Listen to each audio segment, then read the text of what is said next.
People, the Purple Butterfly here, otherwise known as People7 on Twitter and YouTube, People elsewhere on the internet. My soaps are located at purplebutterfly-soaps.myshopify.com, and I decided to learn Xhosa, which is the language of South Africa, the language of Trevor Noah, the language found in the Black Panther movies, um, the language that has those clicky sounds. And I found out that before you could even learn the words, the grammar, the basically before you could learn anything, you had to learn the clicks, which are represented by a X, a C, and a Q. The X sound is, and when you say Xhosa, it makes that sound on the side of your mouth. They say to imagine calling a horse. I've never called a horse.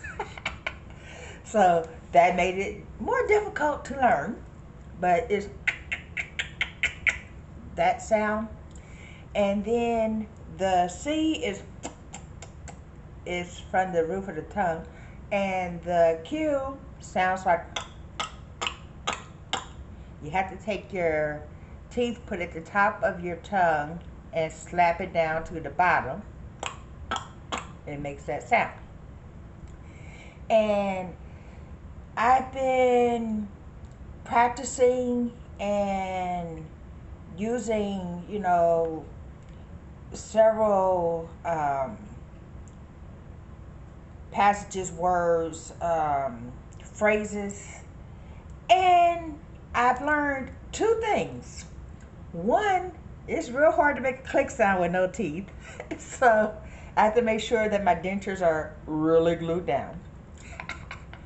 Because at one time I was doing the sound and they literally popped out, and I bit my tongue while they were on the way out. Hard to explain how that happened, but I'm still in pain. And the second thing I learned is this is not a language that you want to talk in friendly company this close to somebody's face, because moisture happens.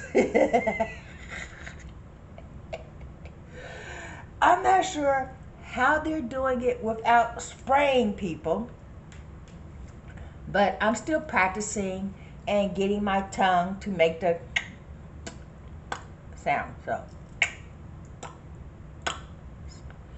I can make the clicks, but I found out that certain words is hard to, you know. I read a word today that had 3 clicks in it, 1 X, 2 Qs, and the word was like this long. It took me a couple of minutes just to sound it out. I found out if I sing it, it's like lyrical, I can get it. But in the meantime, it's like,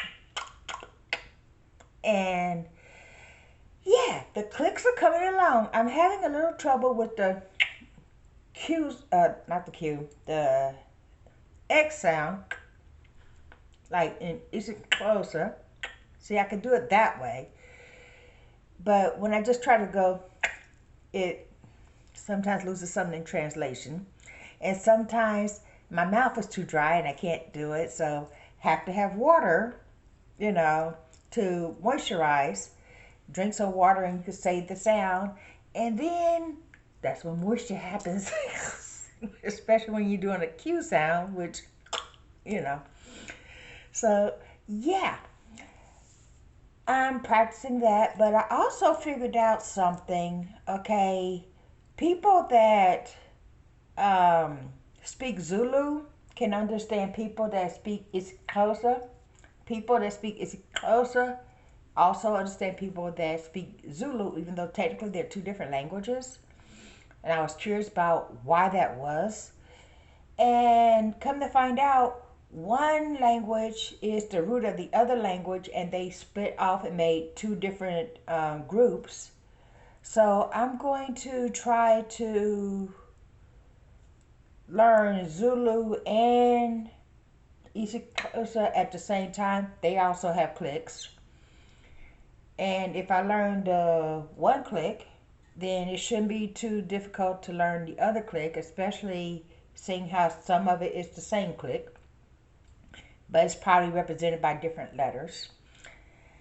This is going to be something that might take me over a year to do, so, and I got time. You know, I'm disabled. I don't have a job to speak of, except for staying healthy and staying alive and taking my meds and, you know, trying not to have another stroke, which is one of the purposes of learning a language, because when you learn a language, your brain grows. It puts more synapses up there to, shall we say, accommodate the new information.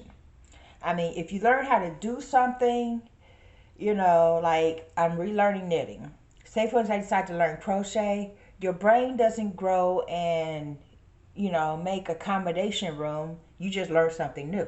But when you learn a language, your brain has to process the language, and it develops what's known as synapses. It's like when you learn someplace new, like when you're driving, your brain memorizes the map of the route, and that's like you go this place and then you don't go there for months, and then you go back to the place, go, oh yeah, I remember how to get here, and it's still up there. But by the same token, there are some places you go and I've been to this place 15 times and I just can't remember how to get there, because your brain never made a synapse for certain places, like Cincinnati and Blue Ash. I get lost every time I go to Blue Ash. For years. One time, I got lost on my bus route, and I specifically requested, don't ever put me in Blue Ash because of that synapse problem. And I got lost trying to find this one street. Come to find out, I was parallel to that street. And yeah, but by the same token, I go almost anywhere in Cincinnati, places I haven't been to since the first time I've been there, and it's still up there. I remember exactly how to get there because my brain made a synapse and put it in my mental map. Well, when you learn a language, your brain makes synapses and put it in the mental map. And I found out yesterday when I was practicing some Xhosa that I'm also was known as a polyglot. And I went, what's a polyglot? Well, that's a person that knows several languages or multilingual. And I went, no, I'm not a polyglot. I only know 5 languages. Well, apparently, if you know more than one language, you're bilingual. If you know 3 languages, you're trilingual or multilingual. If you know more than that, you're a polyglot. The difference is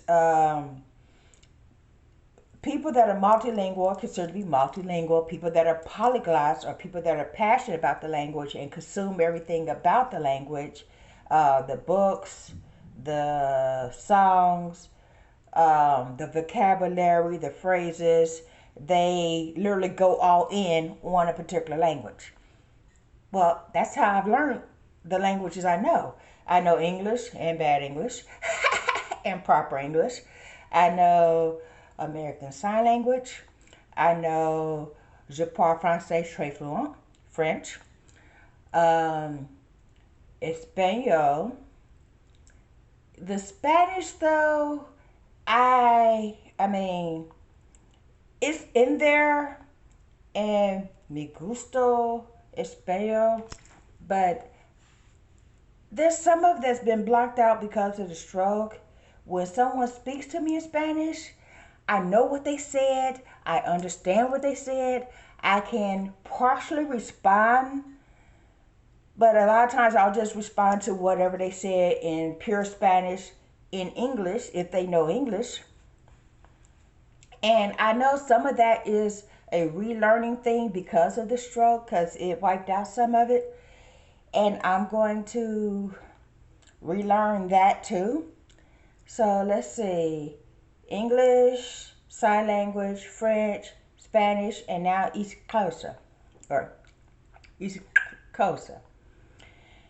In America, they say Xhosa.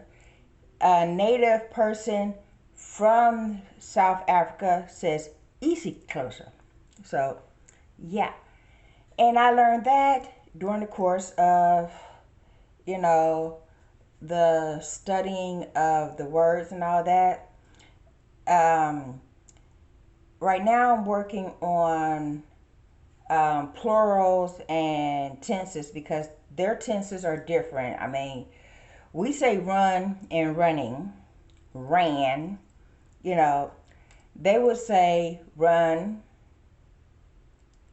and running, but it would be suffix that they add to it to change the tense or make it plural or whatever. So basically, run would become runs, and just like parts of French, you know, well, French has genders. So you would have male, female, and plural. So you would have le, la, les. Well, in Xhosa, there's technically no genders. That's taking a little getting used to. In other words, there's no she, he, it, they. Basically, it's like one or more than one. Like you would say mola for hello, mowini for hello to a group of people. Like you would say mola sisi, in other words, hello sister. But if you're talking to a group of people, like say for instance 4 people showed up and I want to say hi to 4 people, I don't say mola or molo rather. I would say mowini. And then there's a word for friends that I don't remember yet because I learned it an hour and a half ago. But it'll get up there and then I'll be able to respond. But anyway, if you are familiar with Xhosa and you want to help me out, you could be my conversation buddy and we could practice together, or you could learn it with me, or you could just wish me luck. But I just thought I'd share that. This has been People7 on Twitter and YouTube, People elsewhere on the internet. Hold on, we gotta make sure this air conditioner's on because I'm melting into a puddle of goo. My soaps are located at PurpleButterfly-Soaps.myshopify.com. I could feel the air already. Y'all stay blessed and stay tuned and wish me luck. Bye now.